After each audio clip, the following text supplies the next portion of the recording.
શું આજે તમારું મન બહુ વ્યાકુળ છે? શું રાત્રે પથારીમાં સૂતી વખતે આંખોમાં ઊંઘ નથી આવતી? બસ મનમાં ટેન્શન આવ્યા કરે છે? શું તમને પણ એવું લાગે છે કે આખી દુનિયામાં સૌથી વધુ દુઃખ અને મુશ્કેલીઓ માત્ર તમારા જ નસીબમાં લખેલી છે?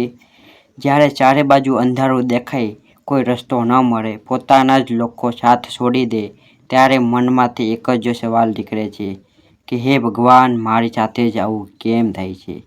મેં કોઈનું શું બગાડ્યું છે? પણ થોભો, નિરાશ ન થાઓ. આજે આ વિડીયો તમારી સામે અચાનક નથી આવ્યો. કદાચ ભગવાન પોતે તમને કંઈક કહેવા માંગે છે. આજે હું તમને જે વાત કહેવાનો છું તે તમારા જીવનની જોવાનો નજારો હંમેશા માટે બદલી નાખશે. આપણી પવિત્ર ગીતામાં ભગવાન શ્રી કૃષ્ણ કહે છે કે જ્યારે જીવનમાં બધું તૂટતું લાગે ત્યારે સમજી લેવું કે ભગવાન તમારા માટે કંઈક નવું અને ખૂબ જ સરસ બનાવવાની તૈયારી કરી રહ્યા છે. મિત્રો, કૃષ્ણના શબ્દોમાં એટલી તાકાત છે કે હારેલા માણસમાં પણ જીવ પૂરી દે છે. એટલે જ કોઈકે બહુ સરસ લખ્યું છે, ચિંતા ના કર તું, તારો સમય પણ આવશે. જે આજે તૂટ્યું છે તે કાલે એનાથી સારું બનશે.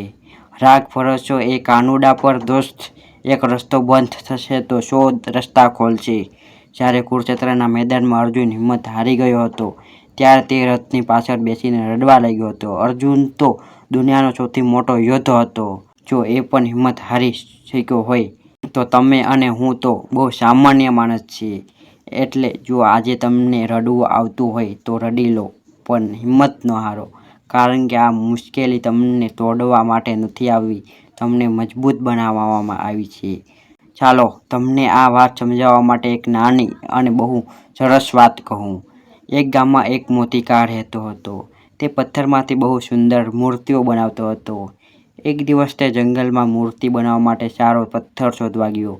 તેને ત્યાંથી 2 સરસ પથ્થર મળ્યા. તે બંને પથ્થર ઘરે લઈ આવ્યો.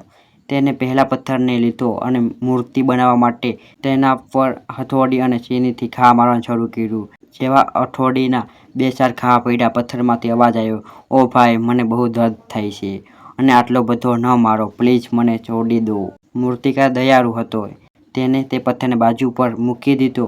પછી તેને બીજો પથ્થર લીધો અને તેના પર હથોડી ચલાવવાનું શરૂ કર્યું. આ પથ્થર પર પણ ઘણા ઘા પડ્યા. તેને બહુ દર્દ થયું, પણ તે પથ્થર શાંત રહ્યો.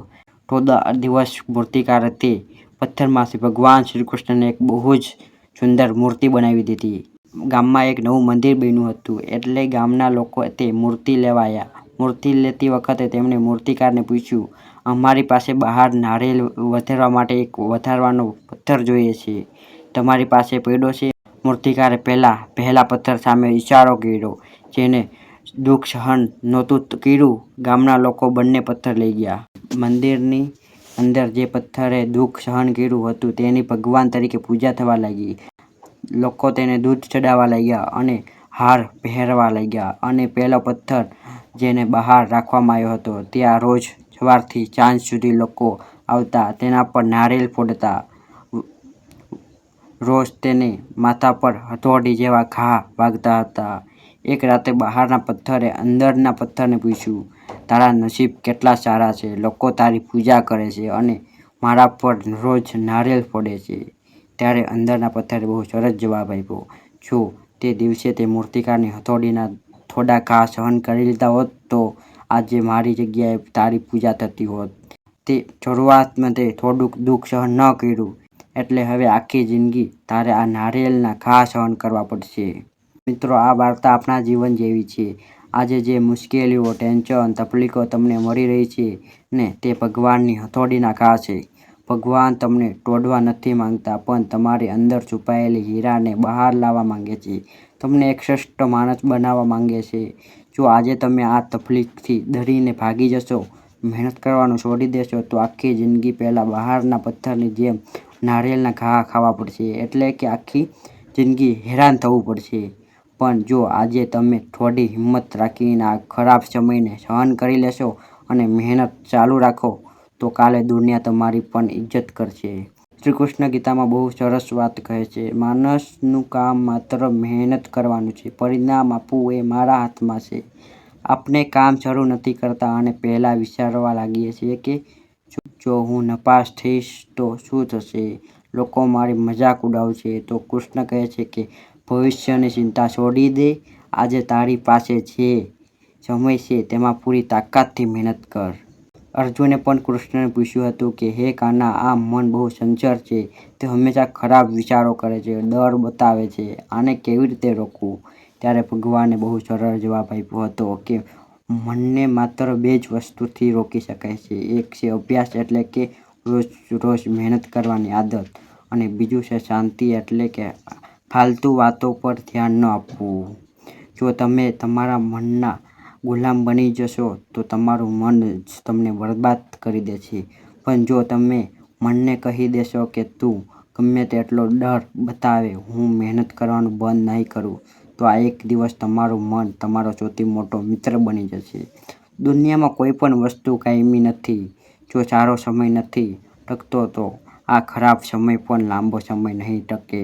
રાત ગમે એટલી કાળી અને લાંબી હોય, સવાર તો ચોક્કસ થાય જ છે. તો મારા વહાલા મિત્રો, આજથી જ રડવાનું અને ચિંતા કરવાનું બંધ કરો. તમારી મુશ્કેલીઓ સામે સીધા ટટ્ટાર ઊભા રહી જાઓ.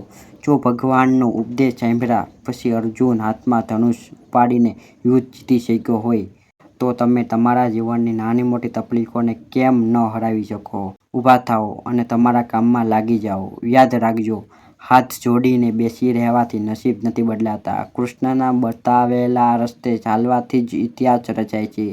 જો તમે આ વાત અને આ વિડીયો ગમ્યો હોય અને દિલથી પ્રેરણા મળી હોય તો નીચે કોમેન્ટ બોક્સમાં જય શ્રી કૃષ્ણ ચોક્કસ લખજો.